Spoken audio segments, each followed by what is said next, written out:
Entonces, de las propiedades que ya vimos de este teorema, ya demostramos esta, demostramos esta de acá, demostramos la existencia diciendo y haciendo la aclaración de que este cero era igual al vector 0,0, es decir, en donde sus dos entradas son ceros. Esta de acá, la 4, no la demostramos, pero esa quiero demostrarla ahorita. Y ya nada más. Ah, no es cierto, y también demostramos esta de acá, ¿verdad? En donde dijimos que este uno que existe es el uno de toda la vida. Es nuestro número uno de los números reales. Entonces, demostramos 4, les había dicho, demostramos menos de la mitad. Y me gustaría demostrar una de estas de producto por escalar que sea, digamos, no sé, la 8 o la 9, cualquiera. Digamos que la 8 vamos a demostrar y esta 4. Entonces, vamos a hacer la demostración de las otras. Y ahora sí, las otras quedarán de ejercicio al lector, ¿no? Pero les digo, no es tan complicado, simplemente es cosa de ponerse a hacer las cuentas, hacerlas con cuidado y no decir, ah, pues como que parece que sí se va a cumplir y hacerlo todo sin mucho cuidado, sino darnos cuenta de que en realidad sí estamos utilizando las propiedades de los números reales, ¿no? Entonces, eso es lo importante aquí. ¿Qué pasó? Néstor, entonces en la 4 eh, sí, o sea, no importa si empiezo por la izquierda o por la derecha de la igualdad. Ah, sí, no importa. En este 4 ahorita lo vamos a ver. Aquí, como nosotros lo que necesitamos es demostrar que para cualquier elemento o para todos los elementos de X existe un Y. Entonces, nosotros lo que vamos a hacer es partimos de la derecha y vemos que da cero, o partimos del hecho de que dé cero y llegamos a lo de la izquierda, ¿no? Entonces, aquí sí va a ser indistinto, pero creo que lo más natural es partir de lo más complicado, la cuenta, por llamarlo de alguna manera, que sería X y Y, porque nos va a ayudar más al momento de que estemos realizando la demostración. Entonces, ahorita vemos a lo que me refiero. Entonces es esto, ¿no? Aquí hay que tener cuidado porque en el inciso 3 me decía que existe un elemento de R2 de tal manera de que cuando yo lo sumo a algún otro, me devuelve ese otro. Sin embargo, en este inciso 4 me está diciendo que para cada uno de estos elementos existe uno para ese elemento. Es decir, existen muchos, existe uno para cada uno. Mientras que en el 3 nos dice que existe uno que funciona para todos los demás. Entonces nada más hay que hacer, hay que tener cuidado con esa distinción entre uno y otro. El inciso 4 entonces me dice que yo debo de considerar un elemento X, que lo voy a denotar como nos había estado trabajando en la clase anterior, como X1, X2, elemento de R2. Y lo que yo quiero hacer es demostrar que existe un elemento tal que para este se cumple la propiedad que quiero. Por lo que yo lo que voy a hacer es proponer un elemento Y. Ese elemento Y debe de tener la característica de que cuando yo le haga la operación con el elemento X, al final me devuelva el elemento 0. Donde recordemos que el elemento 0, el neutro de la suma, es aquel al que llamamos el 0,0. Entonces, si X es X1, X2, y yo lo que quiero es sumarle aquí algún otro vector de tal manera de que al hacer la operación me devuelva el 0,0, pues todo parece indicar que lo que yo debo de hacer es tomarme los inversos aditivos. Es decir, porque cuando yo haga la operación, ahorita lo escribo bien, cuando yo haga la operación de x1 con este inverso aditivo, x2 con este inverso aditivo, al final de cuentas voy a obtener el 0.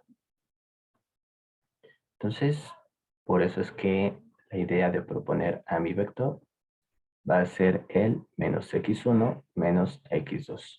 Como esta idea de cálculo en donde encontramos a epsilon, no, limitamos a epsilon para saber qué delta es la que nos funciona, ¿no? Es como ir de adelante para atrás. Entonces, más o menos la misma idea, lo que les estoy comentando. Entonces, lo que vamos a hacer es proponer a ese elemento y, de tal manera de que x, cuando le sume este elemento y, me dé el resultado que yo quiero, que es el 0,0. Entonces, ahora sí, vamos a ver que de verdad está funcionando. Como x más y es igual a x1, x2 más menos x1, menos x2. Y esto, a su vez, aquí nada más quiero recordar que cuando nosotros lo que estamos haciendo es, estamos sumando dos elementos, x1, x2, y1, y2, y nosotros lo que hacemos es sumar dichos dos elementos. Lo que hacemos es tomamos la primera coordenada y le sumamos la primera coordenada. Tomamos la segunda y le sumamos la segunda. Entonces, esto es lo que hacemos, ¿no? Era la definición de nuestra suma. Entonces vamos a aplicar dicha definición. Esta definición me dice, tómate el primer elemento y súmale el segundo elemento. Pero mi segundo elemento se llama menos x1, donde menos x1 es el de signo contrario al x que estoy considerando aquí. Por ejemplo, si x fuera el 3,2, pues lo que estoy considerando aquí sería al elemento menos 3, menos 2. Y eso lo puedo hacer porque yo me estoy tomando ya un x en particular y estoy viendo qué elemento y debería de yo colocar para que funcione con este elemento x en particular. No estoy haciendo una demostración, digamos, o sea, sí la estoy haciendo de manera general, pero me refiero a esta demostración. No estoy utilizando elementos de manera. Cuando yo defino este elemento y, este elemento y no es uno de manera general, uno que sirva para todos, sino es el que sirve para este elemento x en particular, porque eso es lo que estoy haciendo. Estoy creando un elemento y para cada elemento x. Entonces, ahora sí. Tenemos x2 más el menos x2. Hago la operación y recordemos que estos son números reales. Cada uno de ellos son números reales, por lo tanto sabemos que esto en realidad es la definición de la resta en los números reales y esto en realidad es la definición de la resta en los números reales. Lo que significa es que tenemos a 0,0 y esto es lo mismo que el elemento 0. Entonces ahí tendríamos ya el elemento y de tal manera que está funcionando para el elemento x en particular, un elemento x de general. Y la idea que me estaban preguntando es, si yo empiezo ahora desde 0 y digo 0 es igual a 0,0, pero como 0 es x1 menos x1, x2 menos x2, digamos que aquí lo que estaría haciendo sería ir ahora desde la derecha hacia la izquierda. Cosa que también es válido totalmente, pero creo yo que es más natural pensarlo de esta forma. Empezamos desde los elementos o desde el lado en donde tenga más elementos que yo pueda seguir desarrollando. Por ejemplo, aquí tengo dos elementos, es más fácil desarrollarlo desde aquí que empezar desde este lado derecho que solo tengo un solo elemento. Podría hacerlo, pero creo yo es más sencillo pensarlo siempre desde el lado de la ecuación que tiene más elementos, si queremos mostrar algo como esto. Entonces, solo como comentario, pero cualquiera de las dos es válida. Así que ya encontramos un elemento, por lo tanto, existe un elemento en R2 de tal manera de que a ese elemento X me regresa el neutro. Es decir, lo que yo quería demostrar en ese inciso 4. Entonces ese inciso 4 ya quedó. Y les repito, en el inciso 3 demostramos que existe uno que funciona para todos, mientras que en el inciso 4 demostramos que para cada uno existe uno que funciona. Ahora, el inciso, ¿cuál dijimos? El 8, que ahora este inciso 8 habla acerca de el producto por escalar. Recordemos que cuando nosotros estamos haciendo el producto por escalar, es lo mismo que lambda por x1, x2, y es simplemente multiplicar el escalar por cada una de las entradas. Entonces, así definimos el producto por escalar. Ahora sí, el inciso 8, para demostrarlo, necesitamos a elementos lambda, elementos mu y un vector x. Sean lambda mu, que de hecho ya los había definido. Ah, no, no es cierto. Sean lambda mu, elementos escalares, y sean x un vector. Nosotros queremos demostrar esta igualdad del 8. Me dice que nosotros elegimos el elemento porque la propiedad dice que existe ese elemento. Sí, en la 4, ¿no? De hecho, en la 4 nosotros sí elegimos ese precisamente porque queremos demostrar que existe dicho elemento.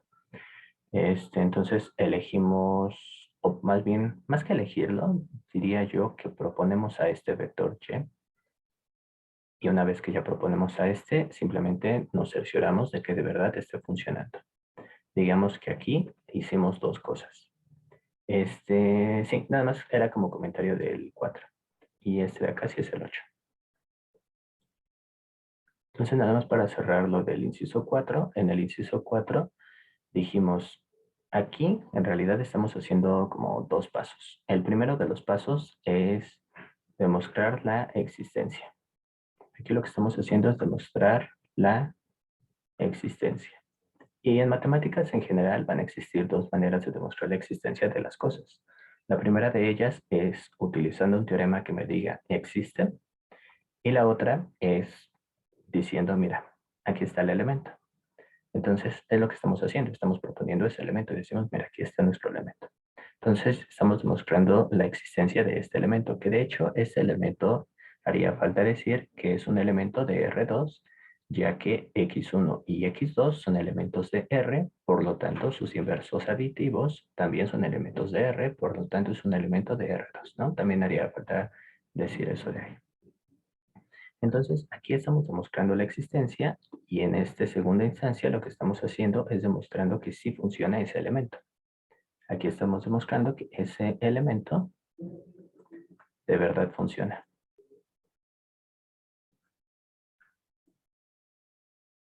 Entonces aquí estamos demostrando esas dos cosas, ¿no? La existencia y que de verdad funciona ese elemento. Entonces nada más para cerrar el inciso 4. Y del inciso 8, entonces dijimos que para el inciso 8 nos tomamos dos escalares, un vector, y debemos de demostrar esta igualdad. Para demostrar esta igualdad, la forma en que casi siempre se hacen este tipo de cosas es empezamos desde la izquierda y llegamos hasta la derecha, o empezamos de la izquierda, empezamos de la derecha y vemos a la mitad de los caminos que se juntan. Entonces, vamos a hacer la segunda opción que les dije, ¿no? Vamos a empezar del lado izquierdo, vamos a empezar del lado derecho y ver que los caminos se van a juntar en algún momento. Entonces tenemos como lambda x del lado izquierdo más y es igual a lambda por, voy a sustituir quiénes son x1 y x2, que van a ser mis vectores de siempre, y1, y2, o por lo menos como los estoy nombrando ahorita. Esto sería lambda. Recordemos que aquí lambda está multiplicando a un vector. El producto por escalar funciona de la forma lambda, producto por escalar, un vector. Pero aquí lo que tenemos entre paréntesis, lo que estoy subrayando de rojo, de color vino, es un vector. Porque al final de cuentas, aquí yo tengo el vector X, aquí tengo el vector y cuando yo sume estos dos vectores, sé que me va a devolver un vector, cosa que me está diciendo el inciso 6, que no demostramos, pero digamos ahí ya nos está dando la razón de que lo que estoy haciendo es un producto por escalar entre lambda, un escalar, y entre lo que subrayé de rojo, que es un vector. Pero para empezar a trabajar de mejor manera a ese vector, lo que voy a hacer es que voy a hacer la operación de la suma. Es decir, aquí La operación de la suma me dice, tómate estos primeros dos elementos y súmalos. Y tómate los segundos dos, x2, y los sumas. Ahora sí ya aparece más un vector en donde ya solo tiene dos entradas. Tiene esta primera entrada y tiene esta segunda entrada. Entonces, lo que vamos a hacer es, utilizamos la propiedad, utilizamos la definición de producto por escalar. La definición de producto por escalar que acabo de borrar me dice que tome el número real y lo multiplique por la primera entrada y tome tome este mismo número real y lo multiplique por la segunda entrada. Entonces lo que hago es agarro este número y lo multiplico por la primera entrada que se llama x1y1 y ahora me tomo a ese mismo real y lo multiplico ahora por la segunda entrada que se llama x2y2. Ya tengo esto. Y ahora pues vamos a desarrollar de una vez. Estos números, este número que puse aquí y este que puse acá, son números reales. Todos estos tres, lambda x1y1, lambda x2y2, son números reales. Quiere decir que yo puedo utilizar todas las propiedades de números reales que sé. La propiedad que me dice, por ejemplo, que se puede distribuir. Por la distributividad de los números reales, yo sé que esta primera entrada es lo mismo que lambda x1 más lambda y1. Y lo mismo, ¿no? Distributividad de los números reales me dice que puedo hacer esto de acá. Entonces, de aquí para acá, yo lo que estoy haciendo es utilizando la distributividad de números reales.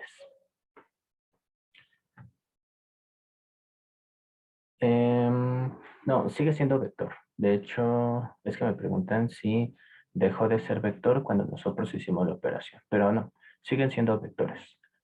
Este de aquí, cuando nosotros sumamos las coordenadas, simplemente dejamos de verlo como dos vectores separados y empezamos a verlo como uno solo. Aunque también podríamos decir, oye, pues también es un vector, ¿no? Cuando nosotros tenemos 2 más 3, podemos pensarlo, pues son dos números, el 2 y el 3, pero también podemos adelantarnos un poco y decir, pues esto también es un solo número.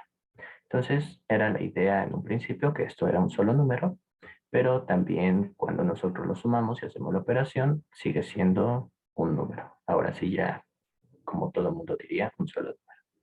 Y aquí sigue siendo un vector. Entonces, este sigue siendo todo un vector. Y cuando yo multiplico, sigue siendo también todo esto un vector. Todo esto sigue siendo un vector y todo esto sigue siendo un vector. Nunca deja de ser un vector. Todo el tiempo sigue siendo un vector. Y ahora sí, pues ya no se ve como para dónde hacerse ahora de este lado izquierdo, por lo que vamos a irnos del lado derecho. Ahora, el lado derecho me dice que tome lambda x más lambda y, ¿no es cierto? ¿Cuál estoy demostrando? Ay, algo salió horriblemente mal. Estoy demostrando el 9. Bueno, sí, exacto. Estábamos haciendo el 9. Bueno, no pasa nada. Aquí, cosa de solo cambiarle el número a 9. Sí, de repente es que estaba copiando el de abajo. No debí copiar el de arriba. Bueno, detalles, ¿no? Dijimos que cualquiera de los dos era igual. Entonces, estamos haciendo el 9. Resulta. Bueno, desde todo el tiempo dijimos 9. Entonces, olvidémonos de si por ahí escuchamos que el 8. Todo el tiempo estamos haciendo el 9. Entonces, ahora sí, me tomo el lado derecho del 9. Hasta ahorita caí en cuenta. Y lo que hacemos es las operaciones, ¿no? Sustituimos primero por el vector x1, y1 más el vector x2, y2. Hacemos la operación de vectores. Lambda 1, x1, lambda 2, x2, porque simplemente es la definición de producto por escalar. De nueva cuenta, utilizo aquí la definición de producto por escalar, x2, lambda y2. Entonces aquí estamos utilizando la definición de producto por escalar. Después de esto, yo puedo utilizar la definición de suma, en donde la definición de suma aplica para dos vectores, el primero y el segundo vector. Entonces voy a sumar esos dos vectores. Me tomo la primera entrada del primero y le sumo la primera entrada del segundo. X2. Y me tomo la segunda entrada del primero y le sumo la segunda entrada del segundo. Y de repente, esto de acá y esto de acá resultan ser iguales. Por lo tanto, lambda x más y es igual a lambda x más lambda y. ¿No? Entonces ya ni siquiera utilicé la distributividad de nada, porque ya la había utilizado en el inciso anterior. Perdón, en la parte izquierda de la ecuación. Entonces así quedaría demostrado mi inciso 9, como habíamos dicho. Entonces, este inciso 9, x1, x2. No me subo como un error en la escritura, ¿no? Ah, sí, El cierto, vector claro, es claro, x1, claro, x2. claro. Claro, gracias. x1, x2, y1, y2. Bueno, todo lo que dijimos, pero aplicado con los nombres correctos. Y2.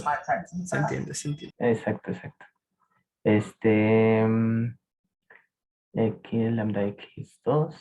Sí, es que, no sé, creo que generalmente, o bueno, yo estoy más acostumbrado a verlos como x1, y1, por esto de las coordenadas, pero pues no van a coincidir bien los nombres, ¿no? Cuando yo utilizo x, y y z vectores, pues se vería raro, ¿no? Que fuera el vector x1, y1, x2, y2, x3, y3.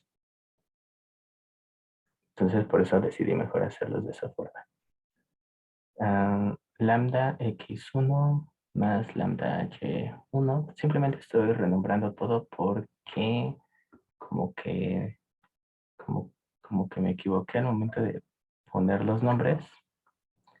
Lambda x2 más lambda y2. Y bueno, ya, ahora sí, todo está bien. Entonces, así es como, cómo se resuelve el inciso 8, en donde, no, el inciso 9, donde, sí, así es como se resuelve el inciso 9. Y bueno, el inciso 8, les digo, es igual que el inciso 9, nada más es cosa de aplicar las propiedades de forma correcta. Pero esta es la idea de cómo es que vamos a ir resolviendo este tipo de ejercicios. Tanto los que tienen producto por escalar como estos que solo son sumas. Pero en particular me interesaba trabajar con lo que son el inciso 3 y el inciso 4 y el inciso 10 también, porque son, digamos que van a tener hasta su notación particular, cada uno de estos tres incisos que mencioné. El inciso 3, el 4 y el 10. Y desde ya podemos empezar a notar que el inciso 3 y el inciso 10 tienen un nombre en donde nos dice, mira, este inclusive se va a llamar el vector 0. Este se va a llamar el elemento 1, que coincide con ser nuestro elemento 1 de los números reales. Aquí parece un poco extraño decir que existe el 1 para los reales, pero es que en un principio nos podemos referir no a un número 1 dentro de los reales, sino nos podemos referir a un conjunto un poco más general, en donde ya involucra la idea de lo que es un campo. Pero no nos metemos en problemas con eso. Digamos que puede ser más general, de ahí que se utilice la notación de 1 para para este campo de los números reales. Pero bueno, entonces lo que les quería comentar no era eso, sino que este vector 0. ¿Cuántos vectores creen ustedes que exista que hacen este mismo trabajo del vector 0?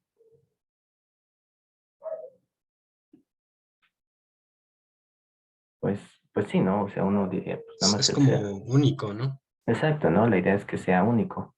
Pero aquí nada nos dice que sí, que sea único, ¿no? Entonces lo que vamos a hacer es demostrar que en realidad sí es único, nuestro vector 0.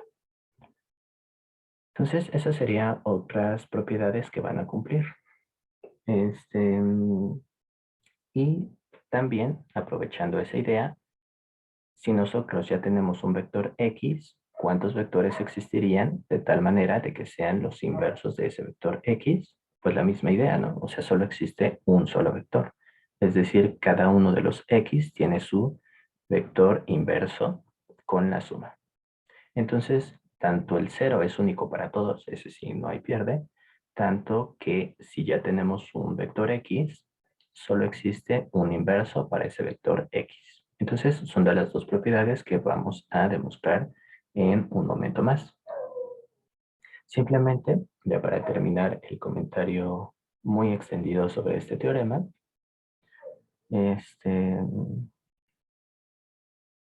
digamos que sea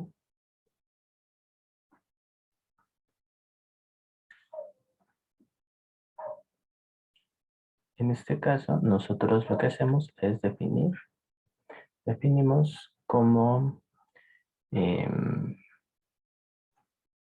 sí, no, ahora sí sea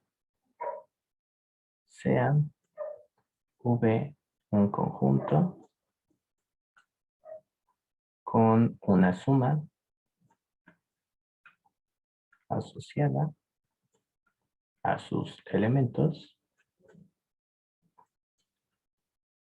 y sea, podemos definirlos, les digo, de manera general con un campo, pero no nos compliquemos tanto. Simplemente tomémonos a los números reales. Sean R los números reales. Y lo escribo como sean R los números reales, porque aquí en el fondo podemos generalizar un poco más esta definición, pero no nos complicamos mucho, digamos que tomemos los números reales. Entonces, ahorita lo que estamos haciendo es tomarnos un conjunto con una suma asociada y dado R, y sean R los números reales, ni siquiera terminé de escribirlo. Con los que se le asocian un producto por escalar.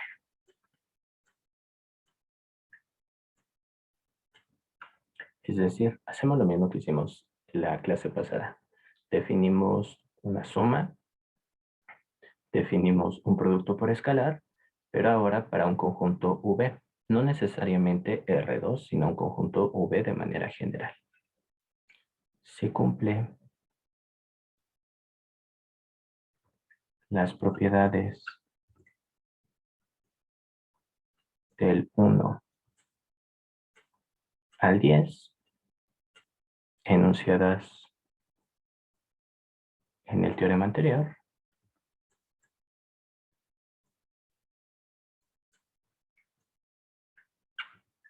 entonces, bueno, enunciadas en el teorema anterior aplicadas a V.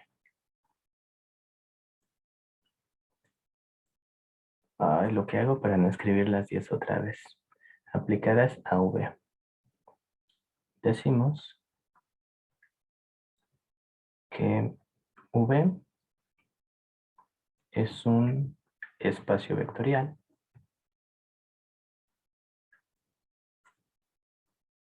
sobre los números reales. Entonces, la idea es definir un conjunto que se llama espacio vectorial, en donde este espacio vectorial se le dice así, se le dice de esta forma, si cumple las propiedades, las que enunciamos hace un momento desde el 1 hasta el 10, pero donde diga V le cambiamos por R2. Donde diga R2 le cambiamos por V. Donde diga R2 le cambiamos por V. Que ahora que lo pienso, bien pude haber utilizado este mismo teorema y las propiedades que ya había escrito y cambiárselas como tal. Pero bueno, lo pensé muy tarde. Entonces, este es lo que se llama un espacio vectorial. Si algo cumple estas 10 propiedades, se le llama espacio vectorial. Hay muchos espacios vectoriales, podemos dar varios ejemplos de espacios vectoriales, pero aquí tenemos uno, que es R2. R2 cumple estas propiedades, por eso se le llama espacio vectorial. O sea que lo que conocíamos en cálculo como campo, aquí pasándolo a geometría analítica, decimos que es un espacio vectorial. No, el campo es un conjunto que cumple ciertas propiedades. El campo R es un ejemplo de campo. También tenemos a C, que es campo. Hay otros que se llaman ZP, que es campo. Pero básicamente un campo es un conjunto de números que tienen ciertas propiedades. Un espacio vectorial es un conjunto de elementos en donde junto con el campo cumplen estas 10 propiedades. Un campo es aparte, un campo es otra cosa que cumple otras propiedades, pero se puede definir de manera general un espacio vectorial sobre un campo, sobre uno de esos conjuntos en donde no sabemos qué necesitan. Y no lo sabemos porque no los he enunciado y porque está ahorita un poquito de más. Pero no, Gracias. sí, sí, sí. Pero sí está un poco, digamos, aparte, porque un campo cumple otras propiedades, mientras que un espacio vectorial es esto que acabamos de enunciar. Ajá, exacto, ¿no? Exacto. Estamos viendo, más que renombrarlo como tal, estamos viendo que R2 está cumpliendo estas propiedades. Y como R2 está cumpliendo estas propiedades, entonces es un espacio vectorial. De hecho, nuestro siguiente teorema, o bien puede ser corolario, pero nunca son corolarios de definiciones, ¿no? Entonces sería un teorema. R2 es un espacio vectorial sobre los reales. Y precisamente sabemos que es un espacio vectorial porque la demostración es, pues, los ejercicios anteriores, ¿no? Por el teorema anterior. Entonces, por el teorema anterior, como cumple todas estas propiedades, es un espacio vectorial. Entonces, así definimos a este conjunto de espacios vectoriales que por ahí pues, puede que salgan en en algún momento como algunos ejemplos. Después, más adelante, los verán si no los han visto o no los están viendo en álgebra lineal. Sobre todo, álgebra lineal se va a dedicar todo el tiempo a trabajar con espacios vectoriales. Y aquí pues es simplemente darles una presentación de lo que es un espacio vectorial, que R2 cumple todas estas propiedades y aprovechamos, digamos que, híjoles, es que no sé si hay un refrán para el refrán de los pájaros y un tiro, que no implique matar pájaros, pero digamos que estamos haciendo dos cosas en lugar de una, ¿no? Por un lado, estamos ya definiendo lo que es un espacio vectorial y por otro estamos demostrando algunas propiedades de R2. Es decir, estamos haciendo como dos cosas al mismo tiempo. Por un lado, ya definimos el espacio vectorial, por otro vimos algunas propiedades y dijimos, aprovechamos de una vez para decir que R2 es un espacio vectorial. Entonces, todavía le estamos atribuyendo más propiedades a nuestro conjunto R2 con esta suma y con este producto por escalar. Entonces, ahora sí, vámonos a la idea que les había dicho de que el 0 es único y de que sí, sí podría ser si le damos de comer con el mismo pan a dos. Entonces, vamos con estas otras propiedades. Recordemos que ahorita, más que la definición de espacio vectorial y que trabajemos con ellos, es dar propiedades. Aquí ya enunciamos 10 propiedades que están cumpliendo los números, perdón, que está cumpliendo R2. Y además de eso dijimos, oye, esto se llama un espacio vectorial, ¿no? R2 cumple con esta propiedad de ser un espacio vectorial. Entonces tampoco hay que adentrarnos mucho y clavarnos mucho con esta idea de espacios vectoriales, Simplemente estamos diciendo que está cumpliendo todas estas propiedades nuestro conjunto R2, que es el conjunto con el que vamos a estar trabajando. Entonces es bueno que sepamos varias propiedades de este conjunto. Y ahora sí, teorema. En un espacio vectorial, no es cierto, en R2, el 0 es único. Y sí, de hecho podemos cambiar esto por espacio vectorial y la demostración funciona. Pero dejémoslo en R2. El 0 es único. ¿Cómo demostramos que en R2 este 0 que dijimos que está cumpliendo esta propiedad es único? Pues suponemos que hay otro. Entonces, la demostración, siempre que digamos que vamos a demostrar que algo es único, pues suponemos que hay otro, o que es más o menos la misma idea de una contradicción. Entonces, supongamos que existe otro elemento, otro vector en R2, de tal manera de que hace la misma tarea. Entonces, aquí estamos suponiendo que existe otro que también hace esta tarea de que cuando yo lo sumo, me devuelve este mismo número. Entonces, al final, nosotros vamos a decir, oye, pues, es que en realidad era el mismo, ¿no? Así que, bueno, tenemos eso de ahí. Para demostrarlo, para demostrar que en realidad es único, lo que vamos a hacer es que como 0 y e son elementos de R2, entonces tenemos que 0 más e es igual a e y 0 más e es igual a 0. Y ya, con eso demostramos esto. Y vamos a ver qué está pasando.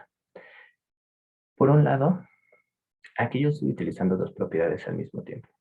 De aquí para acá, estoy utilizando el hecho de que 0 es neutro. Y de aquí para acá, yo estoy utilizando el hecho de que e es neutro.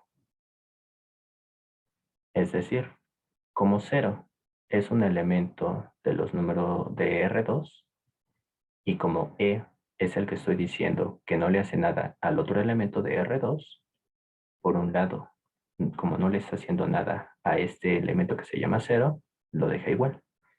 Y del lado derecho, como yo sé que el 0 hace esta propiedad de que cuando yo le sumo cualquier otro elemento, me regresa el mismo elemento, pues es lo que estoy escribiendo aquí, ¿no? Y exacto, entonces llegamos a que el 0 y e en realidad son el mismo elemento.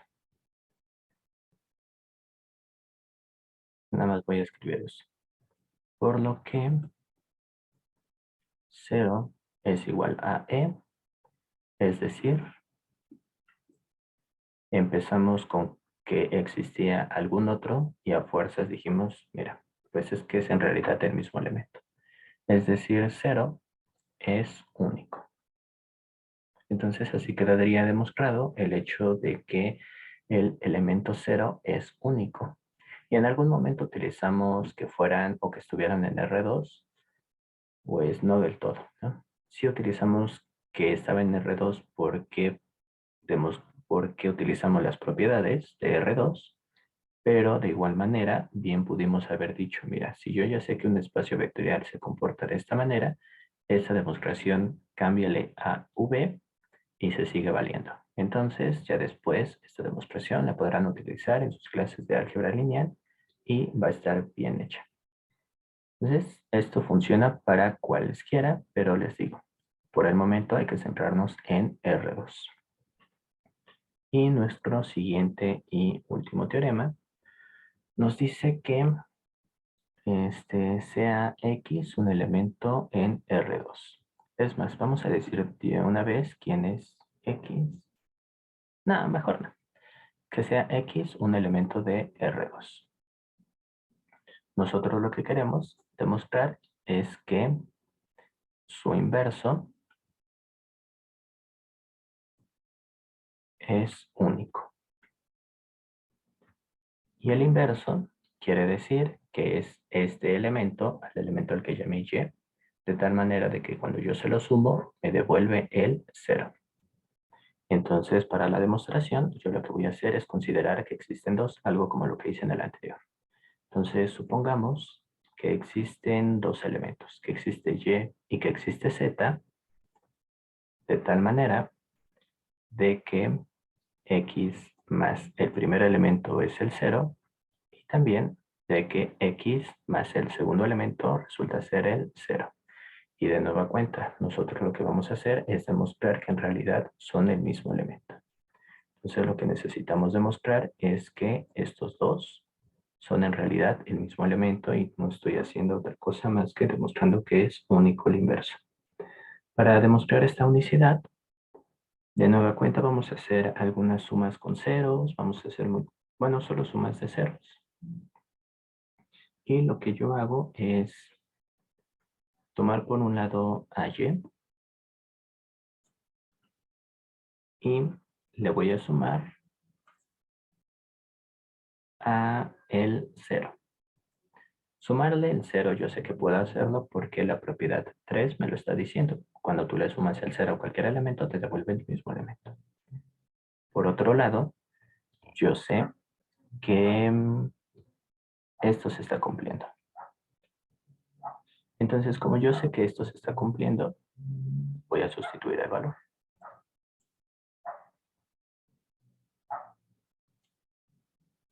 Aquí, para el siguiente paso, voy a utilizar la asociatividad.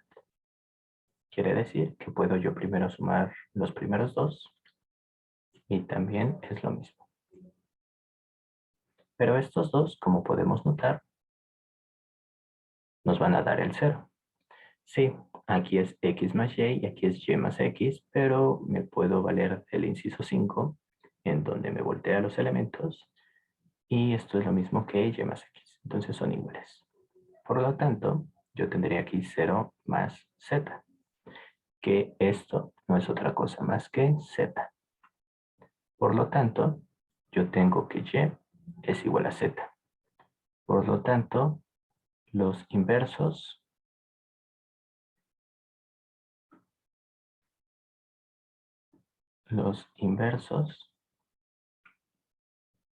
son únicos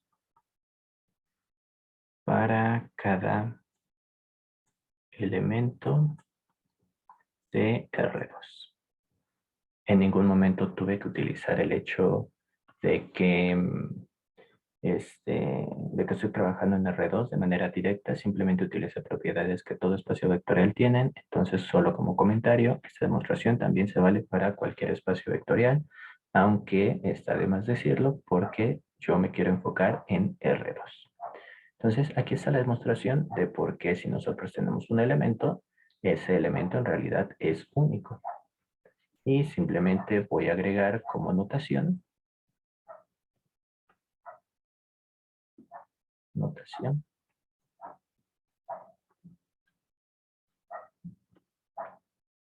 al inverso de x se le denota como menos x. Entonces, se le denota como de esta forma. Entonces, este menos x, donde este menos, recordemos, no es un signo de menos, no es un signo de resta, es un signo que nos está indicando que este de acá es el inverso de x. Y a este se le llama el inverso aditivo, como menciona. Entonces, a menos x se le llama el inverso aditivo de x, donde menos x no significa que estoy poniéndole un menos, perdón, no significa que es como los números reales, este signo de menos. Este signo de menos se parecen, pero no es lo mismo. Así como cuando yo hago 2 menos 3, se parecen, pero no es el mismo signo, son cosas diferentes. Entonces, este menos es simplemente notación. Se lo estoy poniendo allí, yo le estoy poniendo esa notación para indicar que así voy a denotar al inverso aditivo. Más adelante, que creo es algo de lo que están preguntando, es que voy a demostrar una propiedad más. Ahorita no, porque ya no va a dar tiempo, pero igual si quieren intentarla, pueden intentarla. Y la propiedad es que para todo x en R2, menos 1, menos 1 por x, producto por escalar, es igual a menos x. Donde dices, pues es que nada más le estás quitando el 1, pero en realidad no. Esto de acá es un producto por escalar. Producto por escalar. Nada más déjenle pongo estas acá. Este de aquí es un producto por escalar de menos 1, número real, con el vector x. Esto es un producto por escalar.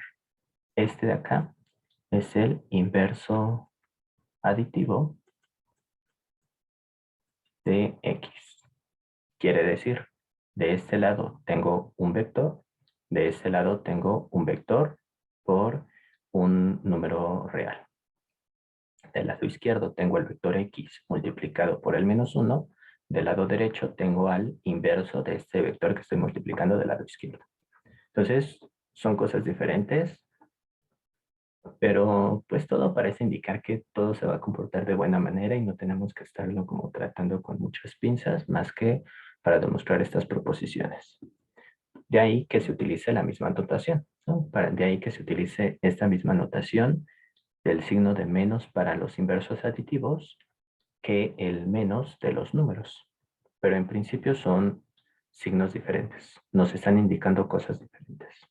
Repito, este signo de menos nos está indicando que se trata de un número, de un vector en particular, mientras que este signo de menos de los números reales es un signo que nos indica otra cosa. Es un signo totalmente diferente. Aunque esta propiedad nos va a decir, pues tampoco es tan diferente. Pues también debemos llegar al punto donde se aplican las propiedades de los reales. Exacto, ¿no? O sea, la idea es, pues como juntar todo al final de cuentas y decir, pues no estamos haciendo cosas tan diferentes, tú puedes tratarlo sin ningún cuidado de decir, pues 2 más menos 3, en realidad, pues para qué te complicas cuando es 2 menos 3, aunque, bueno, sí, ¿no? O sea, para qué te complicas si es esto, si aquí tú tienes un menos 3 como coeficiente, cosas por el estilo. Entonces, nos vamos a despreocupar mucho por eso con este tipo de propiedades, aunque en un principio, pues sí necesitaríamos demostrar que en realidad se están cumpliendo todas ellas. Pero les digo, esto ya lo veremos después, pero si quieren intentarlo, pues lo intentan demostrar.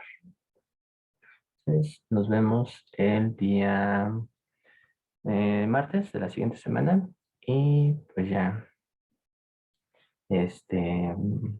ya me dirán, como les había comentado, de si quieren que esto lo suba a